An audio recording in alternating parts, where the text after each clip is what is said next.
Jadi saya takut. Saya takut juga ikut ngomong yang jorok-jorok.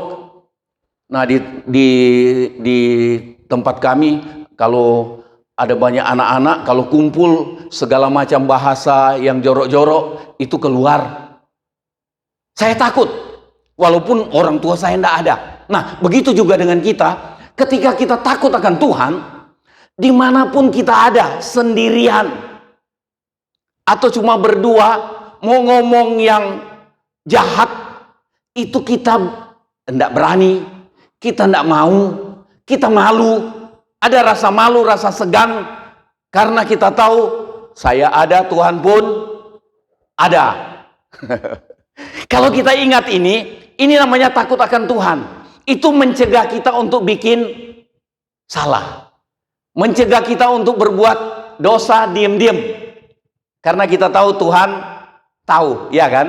Coba saudara lihat ayat ini, Maleakhi 3 ayat 16. Ini ayat bukan lucu, tetapi ayatnya luar biasa. Beginilah berbicara satu sama lain orang-orang yang takut akan Tuhan. Bagaimana katanya mereka saling berbicara? Caranya mereka saling berbicara begini. Tuhan memperhatikan dan mendengar.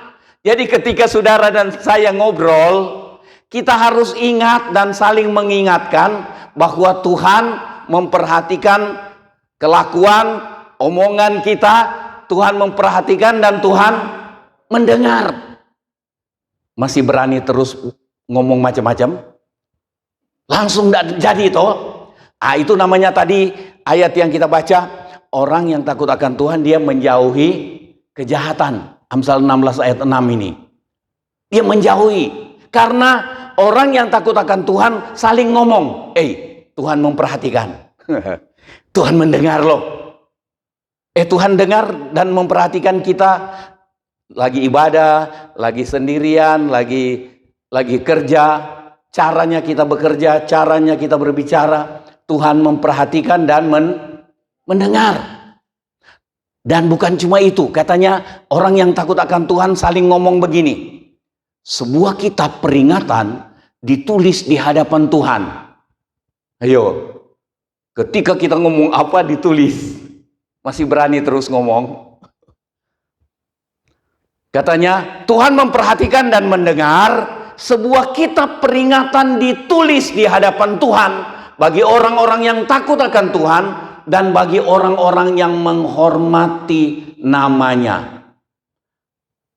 Kita ingin supaya catatan kitab peringatan di hadapan Tuhan itu berisi catatan-catatan bagus mengenai kita. Amin. Kita mesti ingat ini.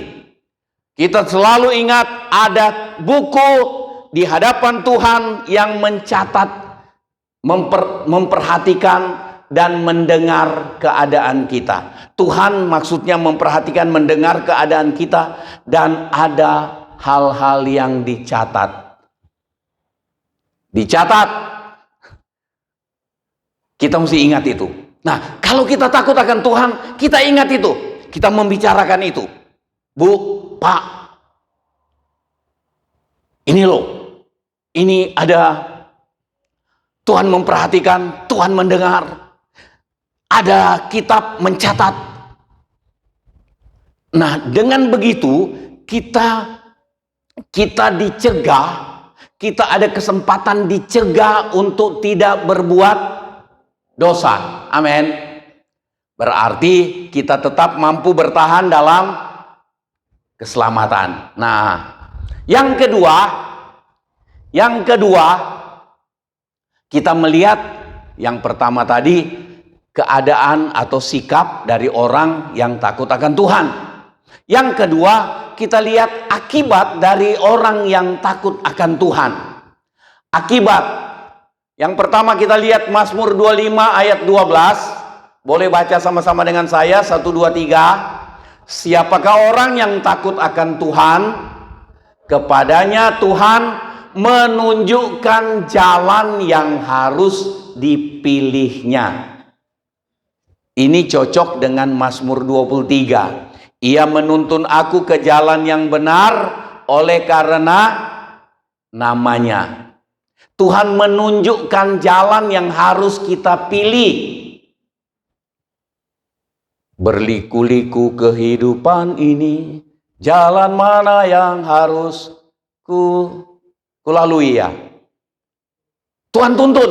Dikatakan Tuhan menunjukkan jalan yang harus kita pilih. Seringkali kita mau melakukan sesuatu pekerjaan, satu usaha, atau membuat satu keputusan dalam hidup ini, satu keadaan yang sulit, kita perlu bikin keputusan, tapi mau bikin keputusan pun dalam keadaan sulit. Tetapi orang yang takut akan Tuhan, Tuhan jamin.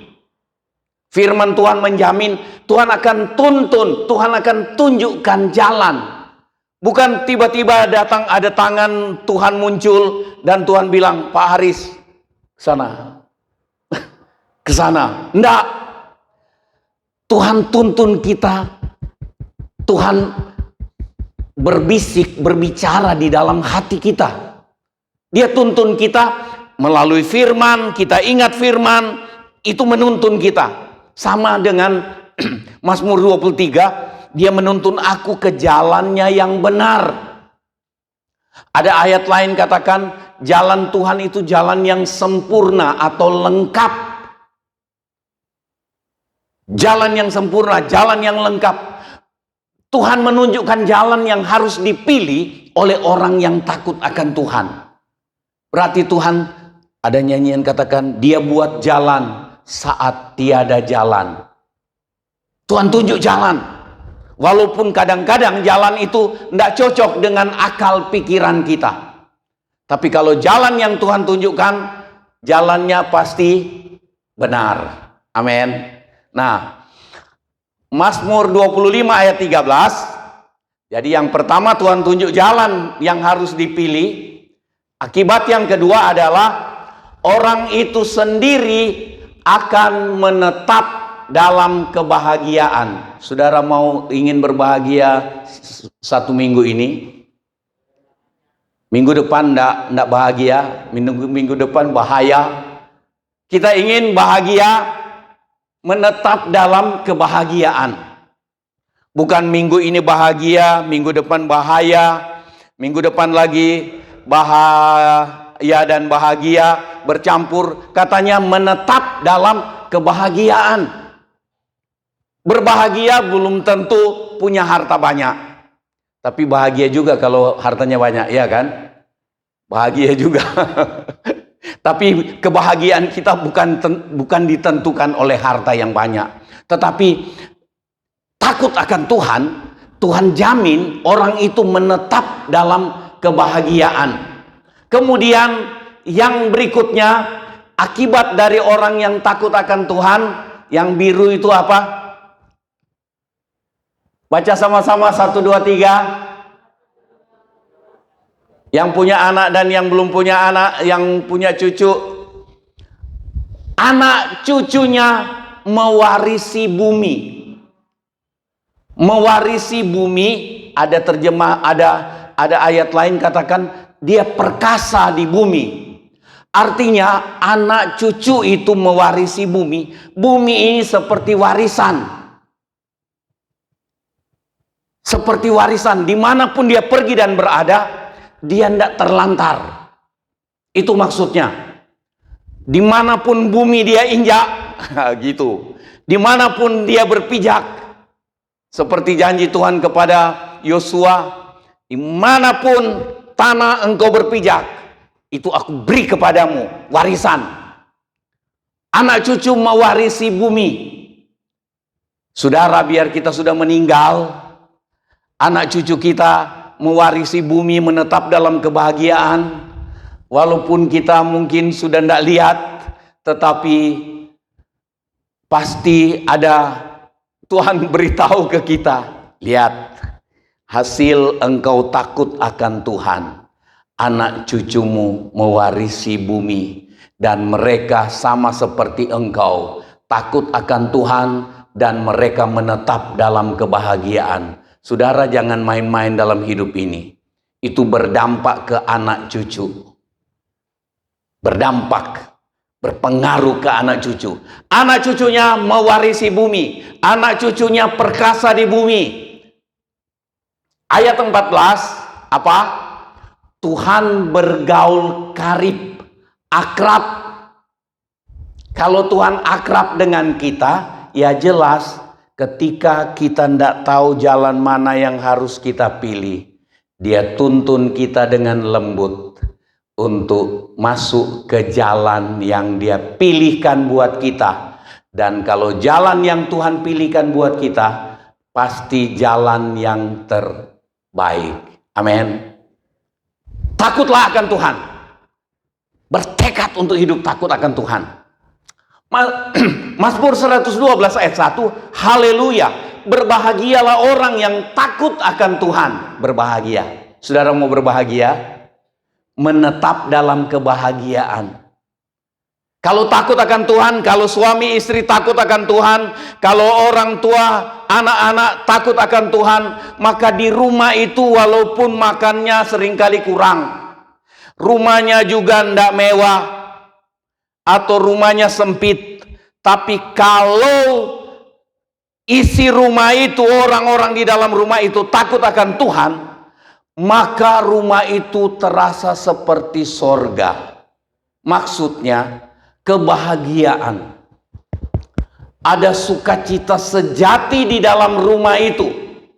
Dan terpancar di wajah tiap-tiap orang di dalam rumah itu. Bertekad untuk hidup takut akan Tuhan.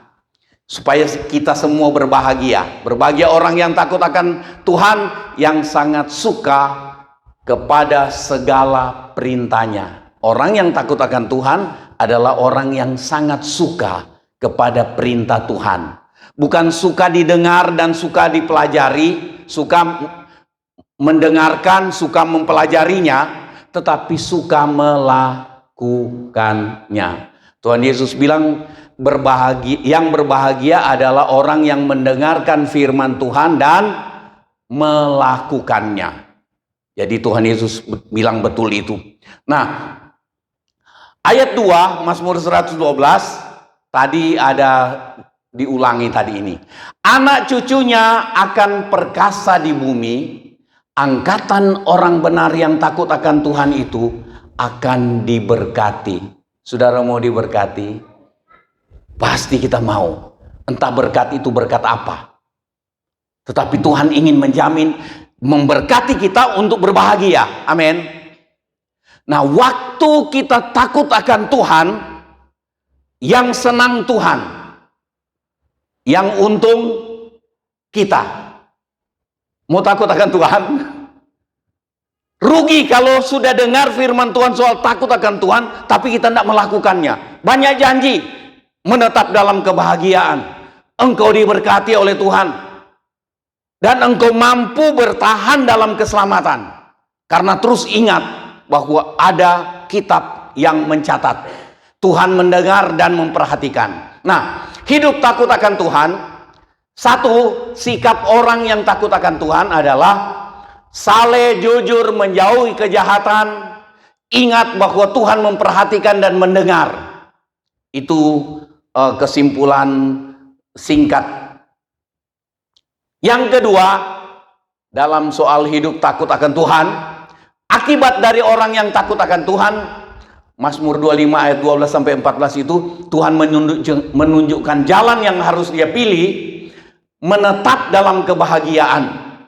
Anak cucunya akan mewarisi bumi. Janji yang luar biasa. Pegang bertekad untuk hidup takut akan Tuhan, supaya kita melihat akibat yang terjadi